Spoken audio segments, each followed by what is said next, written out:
Hello everyone. Since from today we are going to start science classes on this platform called Divine Classes.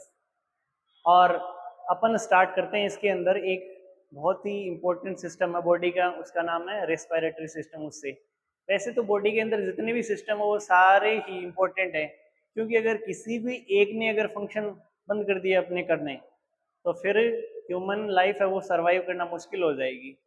और आपको पता है कि body के अंदर बहुत सारे सिस्टम है वो काम करते हैं, जैसे सर्कुलेटरी सिस्टम, जैसे डाइजेस्टिव सिस्टम, जैसे रेस्पिरेटरी सिस्टम, जैसे स्केलेटन सिस्टम। वैसे ही रेस्पिरेटरी सिस्टम भी बॉडी का एक इम्पोर्टेंट सिस्टम है। तो चलिए फिर स्टार्ट करते हैं बिना कोई टाइम वेस्ट किए।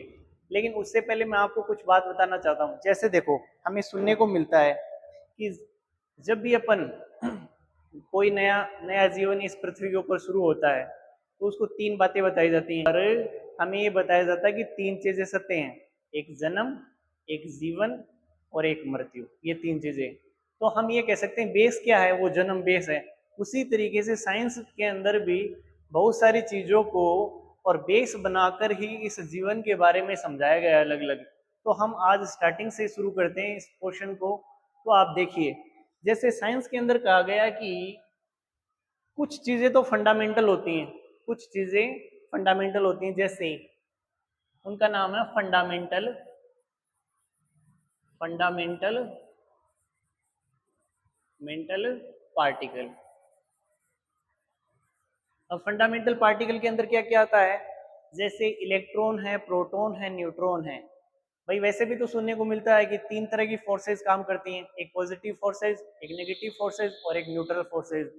सेम ऐसे ही फंडामेंटल पार्टिकल के अंदर ये सारी चीजें हैं वो आने वाली हैं। जब भी ये फंडामेंटल पार्टिकल आपस में मिलते हैं तो जो नई स्ट्रक्चर फॉर्म होके आती है उसका नाम है एटम। क्या नाम है उसका? एटम। ठीक है, पहले फंडामेंटल पार्टिकल, सेकंड पोर्शन के ऊपर एटम। जब भी ये एटम मिलते हैं तो हमें जो नई चीज मिलती है वो है, बहुत सारे जब एटम आपस के अंदर मिलेंगे तो मॉलिक्यूल बनता है। क्या बनेगा? जब एटम आपस में मैच होंगे तो क्या बनेगा? मॉलिक्यूल बनेगा। ठीक है, फिर फोर्थ नंबर पे, जैसे ही ये मॉलिक्यूल आपस में मैच होंगे तो बनेगा कंपाउंड। क्या बनने वाला है? कंपाउंड। क्या बनेगा? कंपाउंड। स्टार्टिंग से देखो, कुछ फंडामेंटल पार्टिकल हैं, उन सब के मर्ज हो जाने से एटम बनता है।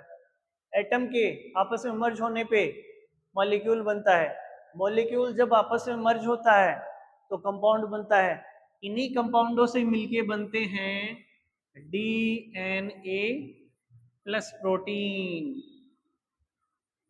डीएनए और प्रोटीन।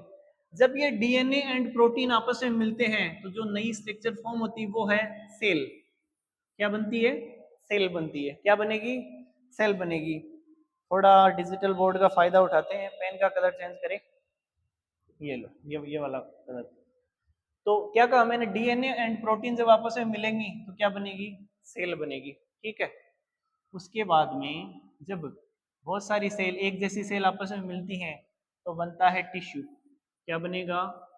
टिश्यू। टिश्यू बनता है। इसी तरीके के बहुत सारे टिश्यू। अब टिश्यू के अंदर बहुत सारे टिश्यू है, जैसे मेरिस्मेटिक टिश्यू है, कॉम्प्लेक्स टिश्यू है, परमानेंट टिश्यू है, स्क्लेरेनकाइमा, कोलेनकाइमा, पेरेनकाइमा, ये सारे टिश्यूज के अंदर आते हैं। ऐसे ही बहुत सारे टिश्यू जब आपस में मिलेंगे तो जो स्ट्रक्चर फॉर्म होती है वो है ऑर्गन। क्या है? ऑर्गन। अब ऑर्गन के अंदर कौन कौन से ऑर्गन आने वाले हैं? जैसे जैसे आपने सुना होगा लीवर है वो एक ऑर्गन है, जैसे हार्ट है वो भी एक ऑर्गन है। उसी तरीके के ऑर्गन आपस में मैच होंगे। जब ये ऑर्गन आपस में मैच होते हैं तो जो सिस्टम बनता है उसको बोलते हैं ऑर्गन ऑर्गन सिस्टम। ठीक है, दोबारा देखो, पहले फंडामेंटल पार्टिकल, उससे एटम बनेगा। एटम जब मिलेंगे तो मॉलिक्यूल बनता है। मॉलिक्यूल मिलेंगे तो कंपाउंड बनेगा। कंपाउंडों के मेल से प्रोटीन प्लस डीएनए बनता है। प्रोटीन और डीएनए के मेल से बनता है सेल। और सेल जब मिलती है आपस में एक जैसी तो टिश्यू फॉर्म होता है।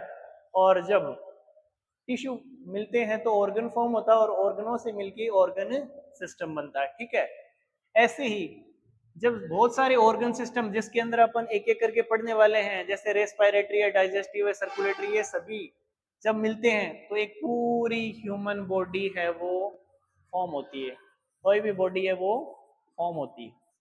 जैसे ही ये बॉडी फॉर्म हो गई, ठीक है, अब देखो, अब जैसे मान लो अगर कोई बॉडी फॉर्म हो जाती है तो इस तरीके की अगर और बॉडी अगर एक साथ आएंगी, बहुत सारे लोग, मतलब बहुत सारे लोग जब एक साथ एक जगह पे आ जाएंगे, उसको क्या बोलने वाले हैं अपन?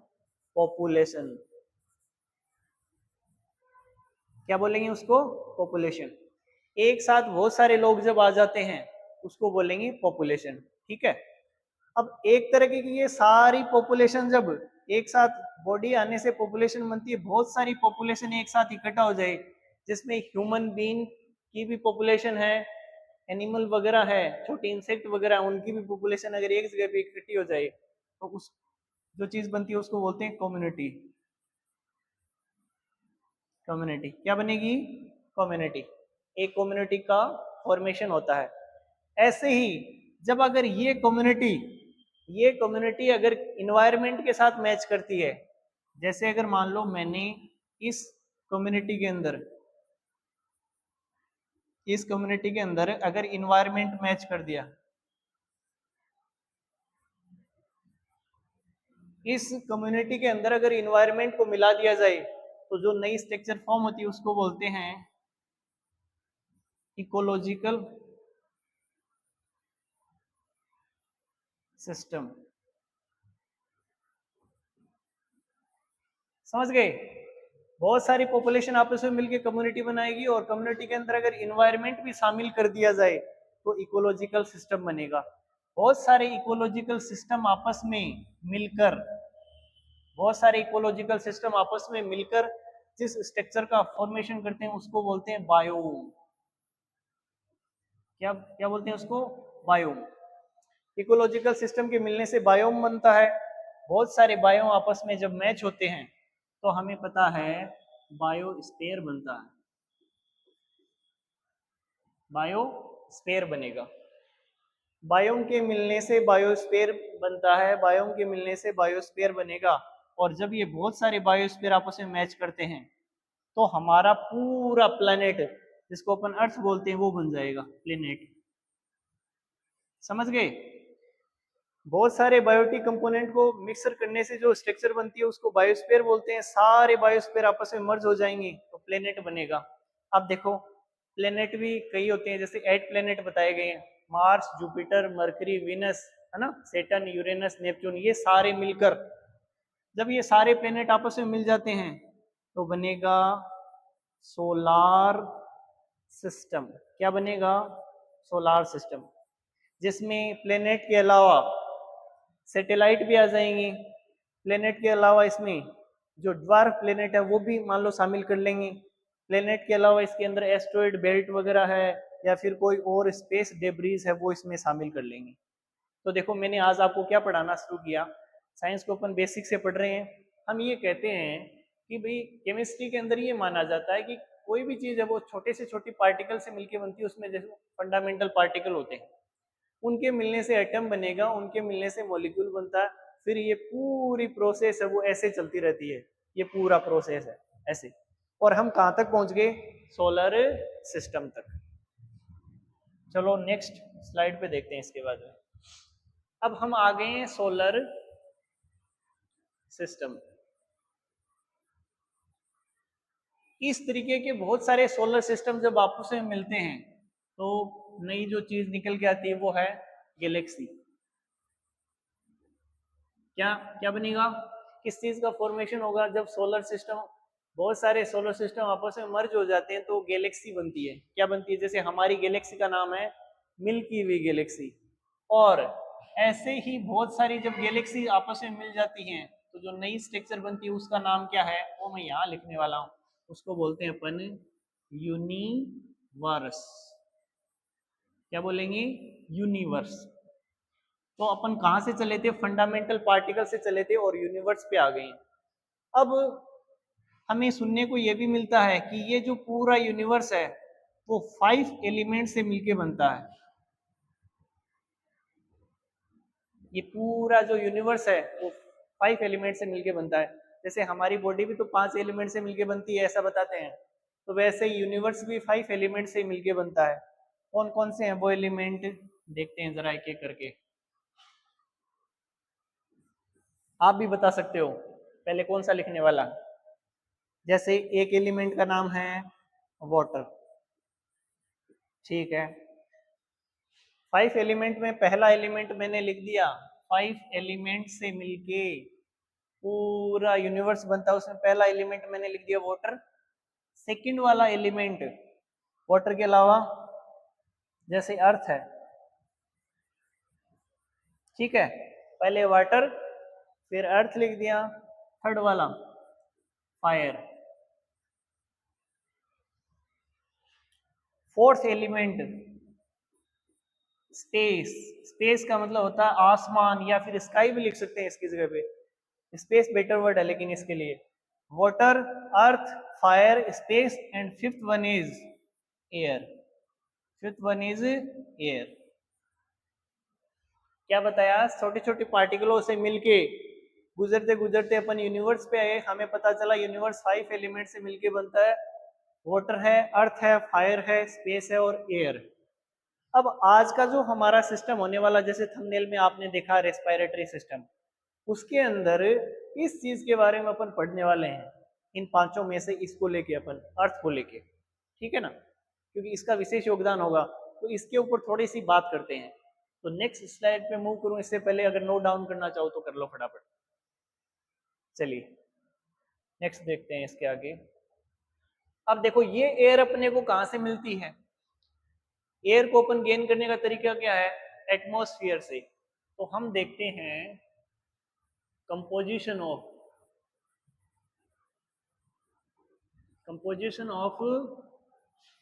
एटमॉस्फेयर।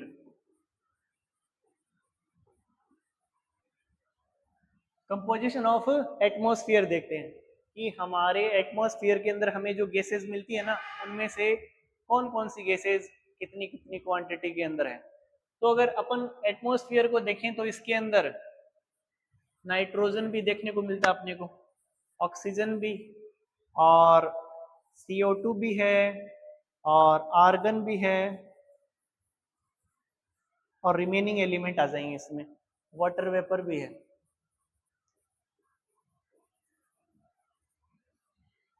मेनली नाइट्रोजन है वो 78%, यानी 7 एटमॉस्फेयर के अंदर कंपोजिशन ऑफ एटमॉस्फेयर, एटमॉस्फेयर का जो कंपोजिशन देखते हैं विद रिस्पेक्ट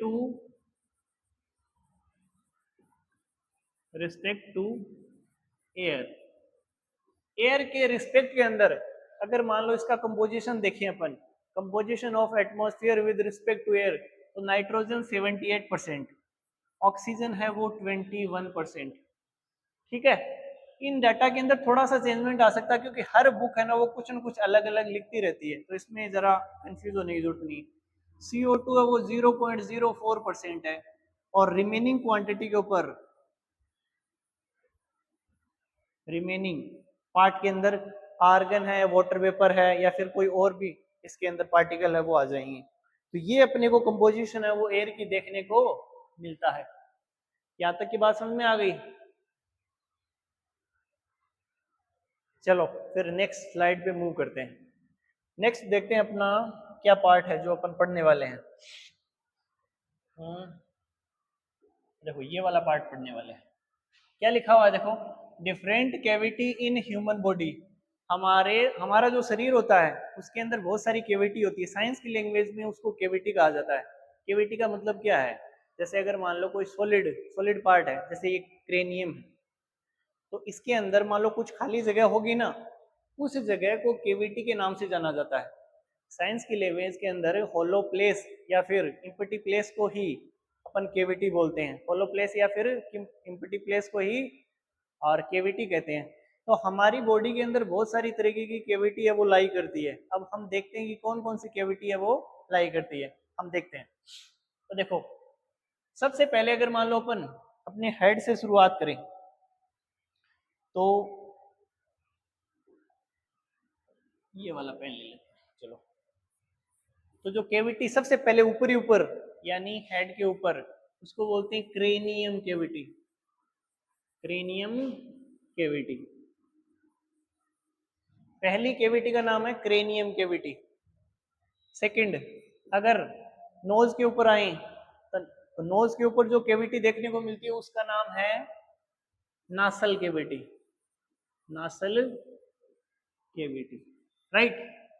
पहली cranium cavity, second nasal cavity, third mouth के अंदर कौन सी कैविटी है? माउथ के अंदर कोई कैविटी अगर होगी तो उसको किस नाम से जाना जाएगा, बताओ जरा। तो माउथ के अंदर जो कैविटी होगी उसका नाम होगा buccal cavity. Buccal cavity, buccal cavity. इसी को अपन एक अदर नेम से भी जाना जाता है, उसका नाम है ओरल कैविटी। ओरल कैविटी, यानी इसी नाम को अपन ओरल कैविटी के नाम से भी जाना जाता है। फोर्थ, अगर और कैविटी देखना चाहिए तो देखो हमारी पीछे है ना बैकबोन होती है, उसके अंदर स्पाइनल कॉर्ड होती है, यानी वर्टिब्रल कॉलम के अंदर स्पाइनल कॉर्ड होती है, तो उस कैविटी को बोला जाता है स्पाइनल कैविटी। स्पाइनल कैविटी, ठीक है। जिस कैविटी के अंदर लंग्स होते हैं, जिस कैविटी के अंदर लंग्स होता है उसको अपन बोलते हैं थोरेसिक कैविटी। यानी ये आगे वाले चेस्ट वाली जो कैविटी है ना, इसको बोलेंगे थोरेसिक कैविटी। Thoracic cavity. फिर जिस कैविटी के अंदर हमारा स्टमक है, स्मॉल इंटेस्टाइन है, लार्ज इंटेस्टाइन है, ये सब लाई करते हैं, या लीवर वगैरह वो सारे लाई करते हैं, उसको बोलते हैं अपन abdominal cavity. Abdominal cavity, right. तो 1 2 3 4 5 6 कैविटी होगी, 2-3 और बची हैं।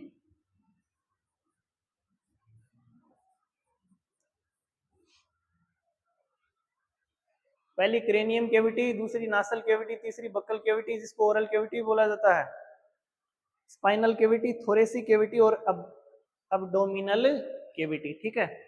उसके बाद में एक और कैविटी देखते हैं, जो हमारी हिप बोन होती है उससे रिलेटेड एक कैविटी होती है जिसको बोला जाता है pelvic cavity. Pelvic cavity, pelvic cavity. अच्छा, thoracic cavity, abdominal cavity, pelvic cavity के बाद में इन तीनों को मिला के जो एक कैविटी बनती है उसको अपन बोलते हैं वर्टिब्रल, वर्टिब्रल कैविटी। और एक जो हमारी बैक के अंदर जो कैविटी होती है उसको बोला जाता है, एक मिनट, बोर्ड के नखरे शुरू हो गए हैं, डोर्सल कैविटी बोला जाता है उसको, डोर्सल कैविटी। ये लो, ये मैंने आपको पूरी कैविटी है वो करवा दी है। तो हेडिंग क्या था? Different cavity in human body. ये चैप्टर पढ़ने से पहले ये भी इंपॉर्टेंट क्वेश्चन है, क्योंकि नाम आएगा वहीं पे एक जगह पे लिखा होगा थोरेसिक कैविटी। तो थोरेसिक कैविटी का मतलब क्या, किसकी बात कर रहे हैं? जहाँ पे लंग्स वगैरह है वो लाई करते हैं।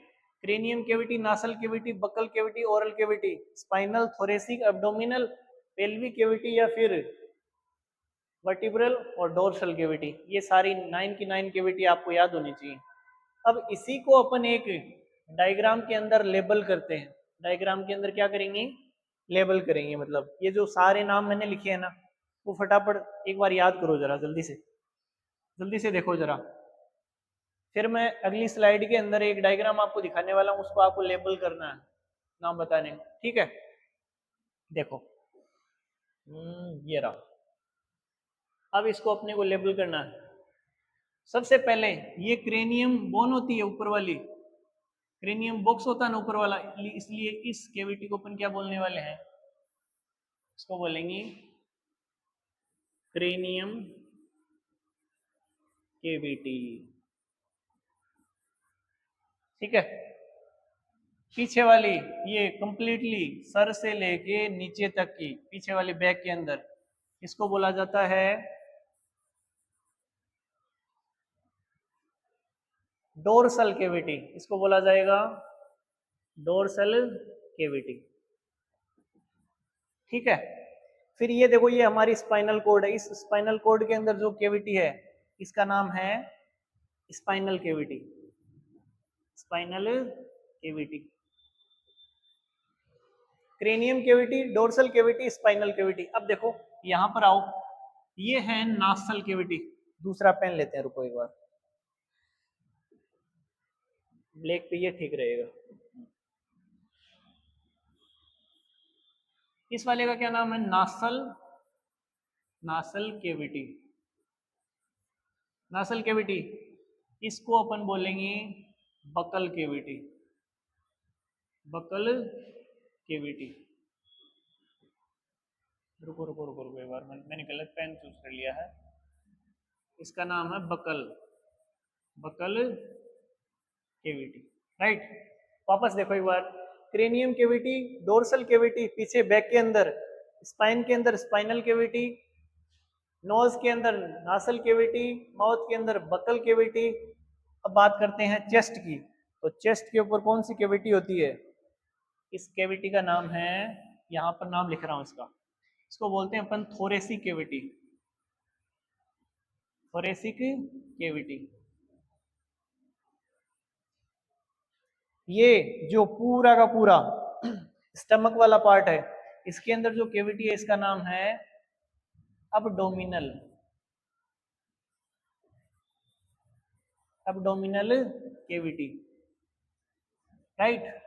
और जो हमारी हिप बोन है वहां पे, यहाँ पे अगर कोई केविटी है इसको बोलेंगे पेल्विक केविटी, पेल्विक। सही है, कितनी केविटी हो गई? अब देखो एक है ना, ये पूरी लाइन दिखा रखी है ऐसे आके, मतलब इन सारी केविटी को एक साथ है ना, वो वेंट्रल केविटी बोला जाता है। क्या बोला जाएगा? वेंट्रल। अगर आप चाहो तो वेंट्रल केविटी बोल सकते हो सभी को मिला के, वरना आपको अलग अलग नाम याद करना, थोरेसिक, एब्डोमिनल, पेल्विक, ऊपर नासल, फिर बकल, इधर ऊपरी ऊपर सबसे टॉप पे क्रेनियम, डोर्सल केविटी और स्पाइनल केविटी, ठीक है। अगर यहां तक क्लियर हो गया तो फिर अपन आगे बढ़े। चलो ठीक है। थर्ड स्लाइड के अंदर क्या था आगे?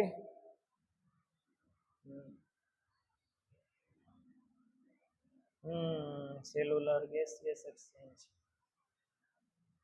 चलो वो स्लाइड है नहीं, अपन ऐसे ही सिलेक्ट करते हैं। अब इस चैप्टर के ऊपर आते हैं, देखो क्या पढ़ने वाले हैं।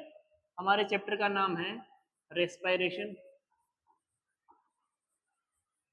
रेस्पायरेशन इन ह्यूमन और बीइंग, ह्यूमन बीइंग।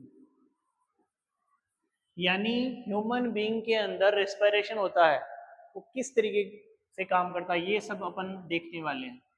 तो अगर मान लो मैं आपसे इसकी डेफिनेशन पूछूं कि रेस्पिरेशन का मतलब क्या है, तो आप क्या बताने वाले हो? जनरली ये कंसीडर कर लिया जाता है कि रेस्पिरेशन का मतलब है सांस लेना और छोड़ना, जबकि ये इसका आधा ही पार्ट है। रेस्पिरेशन के अंदर दो प्रोसेस इन्वॉल्व होती हैं, किसी भी रेस्पिरेशन के अंदर दो प्रोसेस इन्वॉल्व होती हैं। एक तो वो सांस लेना और छोड़ना, वो ठीक है, उसको बोलते हैं ब्रीदिंग। तो एक तो इसके अंदर ब्रीदिंग शामिल है। रेस्पिरेशन के अंदर टू प्रोसेस इन्वॉल्व है, पहली तो ब्रीदिंग और दूसरी है सेलुलर रेस्पिरेशन। अब ये सेलुलर रेस्पिरेशन का मतलब क्या है? जब भी अपन फूड वगैरह इनटेक करते हैं तो हमारी जो सेल है उनके पास वो फूड चला जाता है ग्लूकोज की फॉर्म के अंदर। अब उसको ऑक्सीजन की रिक्वायरमेंट होती है। किसकी रिक्वायरमेंट होती है? ऑक्सीजन को, ताकि वो फूड को है ना ब्रेक डाउन किया जा सके। अलग अलग पार्ट के अंदर फूड को ब्रेक डाउन किया जा सकते और उससे एनर्जी है वो रिलीज की जा सके। तो ये दो प्रोसेस शामिल हैं रेस्पिरेशन के अंदर, एक तो इनहेल और एक्सहेल जिसको अपन बोलते हैं ब्रीदिंग, और एक है सेलुलर रेस्पिरेशन। चलो लिखते हैं। तो रेस्पिरेशन के अंदर अपन क्या लिख सकते हैं, बताओ जरा, कि रेस्पिरेशन इन्वॉल्व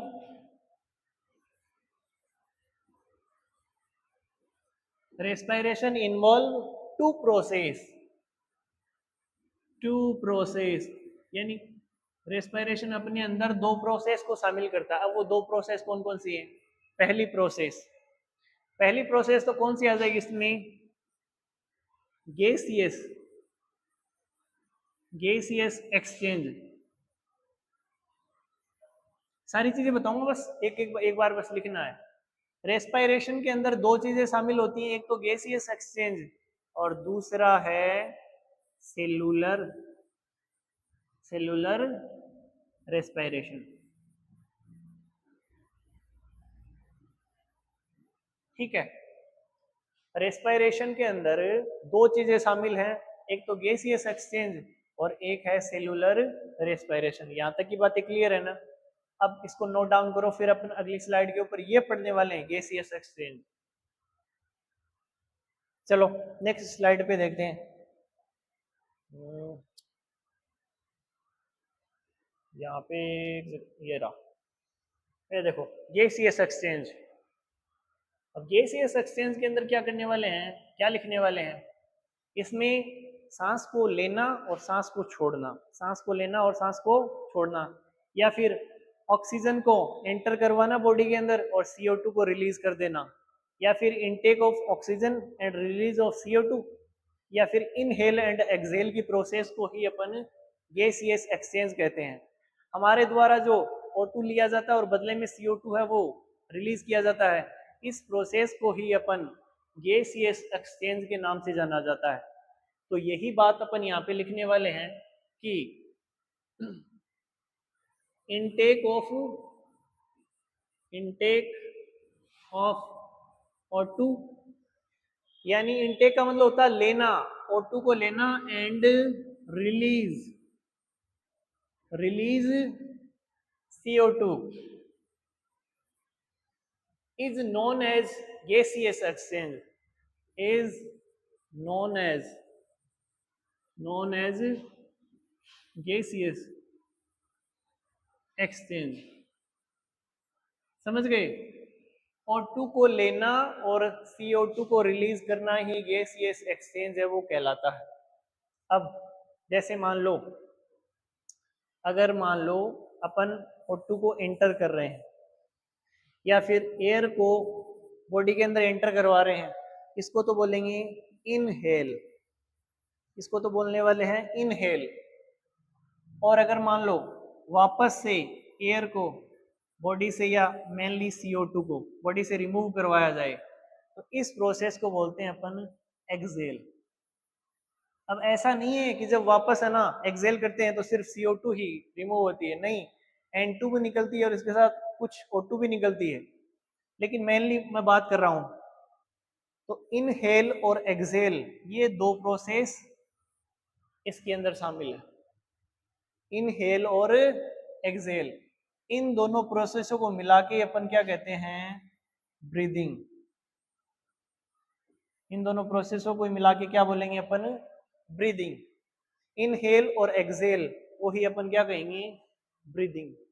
इनहेल और एक्सहेल, इनहेल के अंदर taking enter of oxygen and remove air from the body is known as exhale, and take air in the body is known as inhale। तो इनहेल और एक्सहेल दोनों को मिला के ही बनेगा ब्रीदिंग। समझ गए? चलिए तो फिर आगे देखते हैं, ये नोट डाउन कर लो। अब देखते हैं मैकेनिज्म ऑफ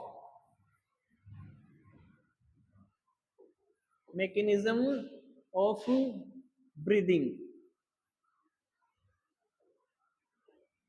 यानी ब्रीदिंग का क्या मैकेनिज्म है वो देखते हैं।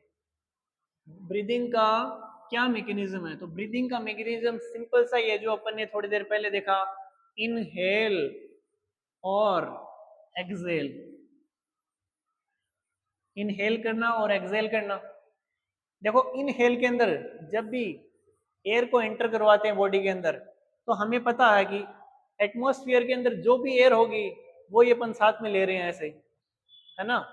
इनहेल के अंदर नाइट्रोजन है, उसकी क्वांटिटी होगी 78%, जो as usual in the atmosphere. अगर ऑक्सीजन की बात करें तो वो होगी 21%, जो एटमॉस्फेयर के अंदर है वैसी की वैसी ही, वैसी की वैसी ही। अगर बात करें CO2 की तो ये 0.04% है, जैसी एटमॉस्फेयर के अंदर है वैसी की वैसी। और अगर वाटर वेपर की बात करें, वाटर वेपर ये होगा लेस क्वांटिटी के अंदर, लेस क्वांटिटी के अंदर। जब इनहेल करते हैं तो इनहेल के अंदर कौन कौन से गैसियस कंपाउंड साथ में जाते हैं? नाइट्रोजन, ऑक्सीजन, CO2 और वाटर वेपर। वाटर वेपर है वो लेस क्वांटिटी के अंदर, है ना, वाटर वेपर लेस क्वांटिटी के अंदर। लेकिन जब एक्सहेल करते हैं तो क्या होता है फिर? नाइट्रोजन ऐसा कैसा रिलीज कर दिया जाएगा, यानी 78%, बिल्कुल ऐसा कैसा 78% बिल्कुल एज इट इज, इसको रिमूव करवा दिया जाएगा बॉडी के द्वारा। फिर अगर ऑक्सीजन की बात करें, O2 के साथ क्या होने वाला है? O2 अब देखो यहाँ से 16 से लेके 17% तक ही ऑक्सीजन वापस रिमूव किया जाता, बाकी कुछ ऑक्सीजन है ना वो हमारी बॉडी ने यानी सेल ने है ना वो काम में ले लिया, सेल ने क्या ले लिया? काम में ले लिया।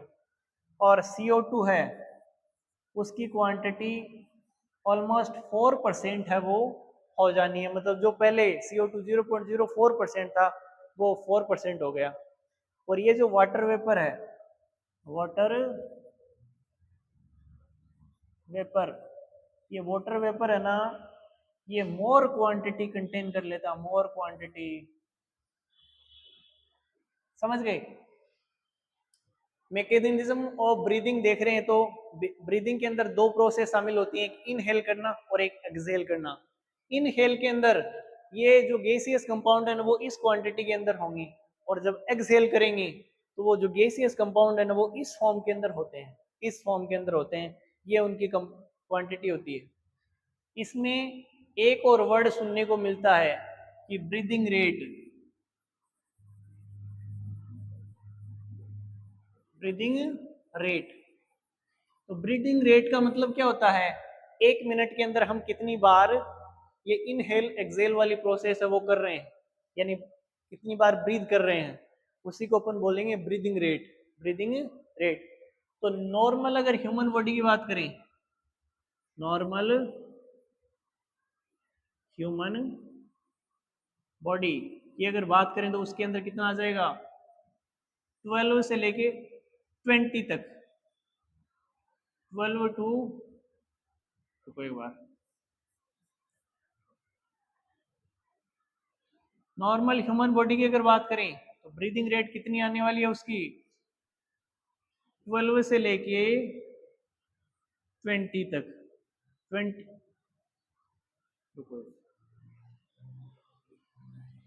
12 टू 20। ब्रीदिंग रेट का मतलब है 1 मिनट के अंदर कितनी बार अपन इनहेल एक्सहेल वाली प्रोसेस करते हैं। नॉर्मल ह्यूमन बॉडी के अंदर 12 टू 20। अब देखो ये मैंने 12 से लेके 20 तक लिखा, बुकों के अंदर चेंज भी मिल सकता है, 13 टू 18 भी मिल सकता है, 14 15 भी मिल सकता है, सारे ही सही हैं। ये सारे मैंने नॉर्मल बनाई, इन चीजों का कोई जनरलाइज फॉर्म नहीं होता, सभी सही है इसके अंदर। तो आज अपन ने क्या क्या देखा इसके अंदर? अपन रेस्पिरेटरी सिस्टम का इंट्रोडक्शन है वो क्लास रखी है आज। तो आज तक की अभी तक की जो बात बताई मेरे ख्याल से आप लोगों को पसंद आई होगी, और बाकी का पढ़ेंगे अपन नेक्स्ट क्लास के अंदर। धन्यवाद।